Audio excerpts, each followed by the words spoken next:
Hi guys, welcome back. This video is all about Pokemon Natures. Natures. What is it? They provide a bonus to one of the base stats and reduce another base stat of your Pokemon.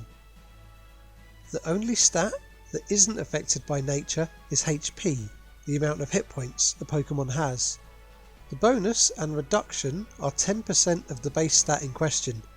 Natures also define which berries a Pokemon likes more than others, but that's not directly important to breeding, so I won't be covering it here.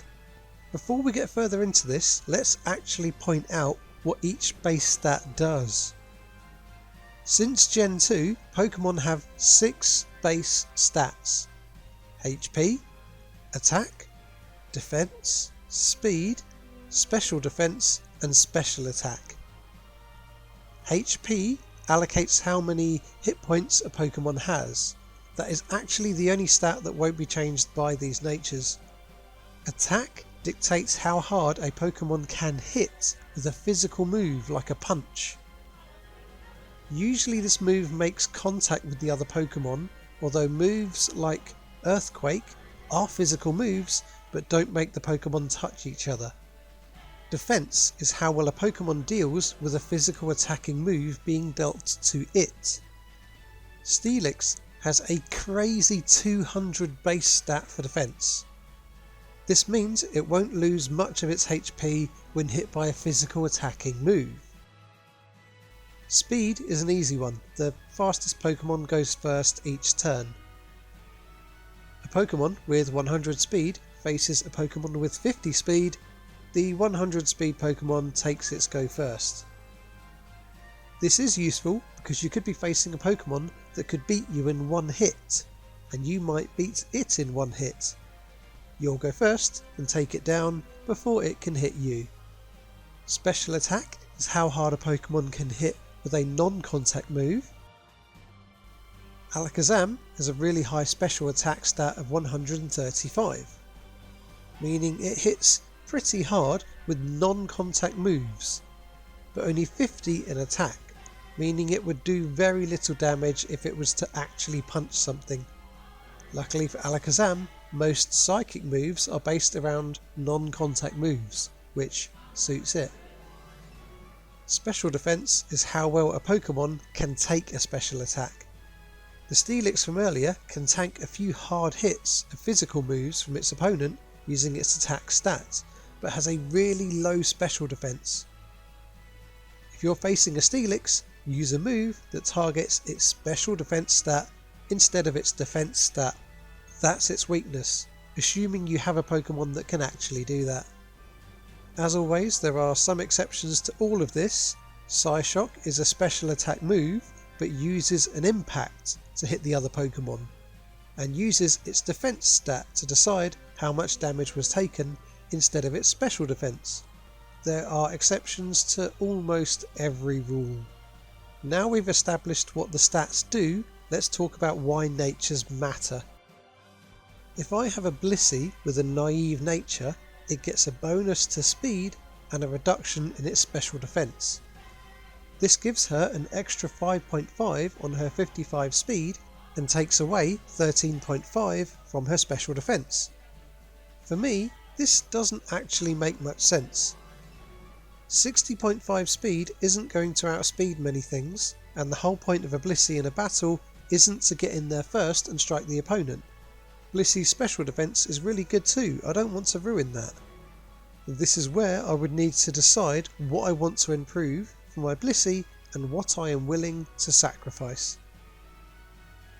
You're probably starting to see why this matters. Like most things in this breeding guide, natures don't make or break a Pokemon by themselves, but combined with everything else in this guide, contribute towards having the best possible Pokemon.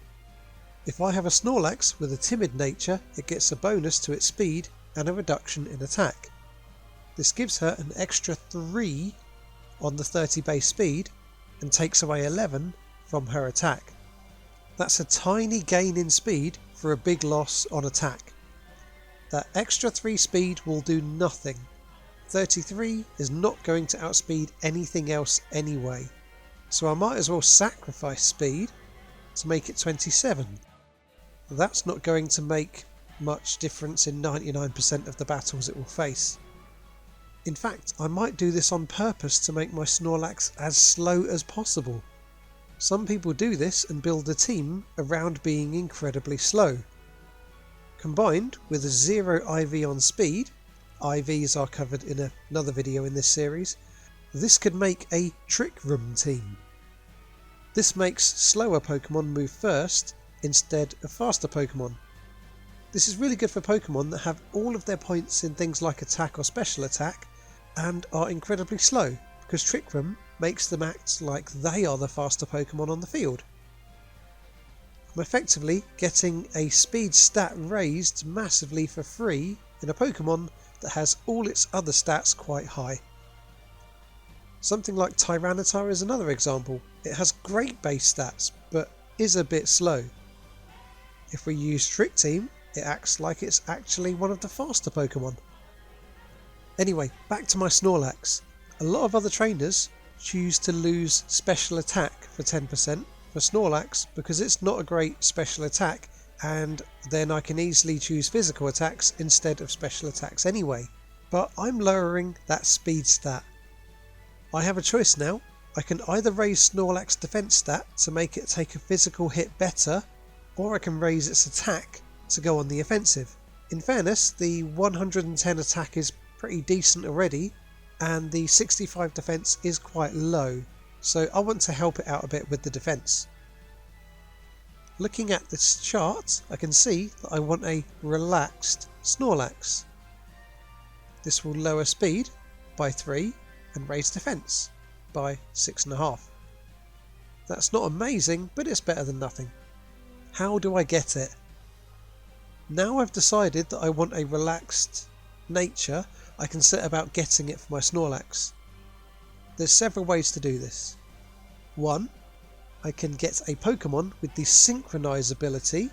Abra is a popular one, and I can get one with each nature.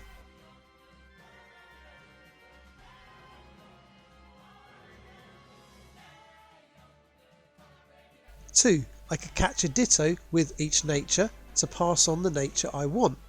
This is a huge amount of work though.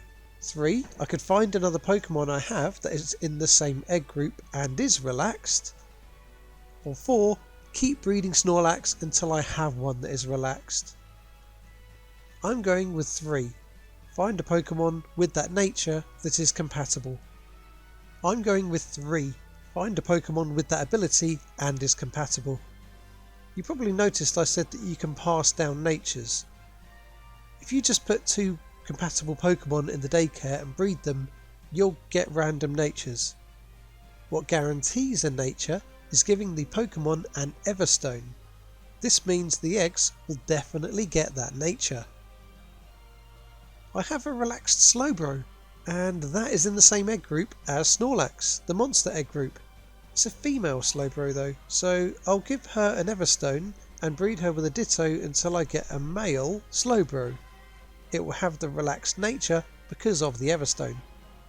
That male relaxed Slowbro can now hold the Everstone and can breed with my female Snorlax, producing relaxed Snorlax eggs. They will most likely be male though, Snorlax being 87.5% male. In this example I had to hatch 24 eggs because the first female didn't have the right ability, but the second one did on the 24th hatch. But now I have my relaxed female Snorlax with the ability I wanted. She's going through to the next round. Before I forget, it's only since Gen 6 that the Everstone guarantees passing a nature on.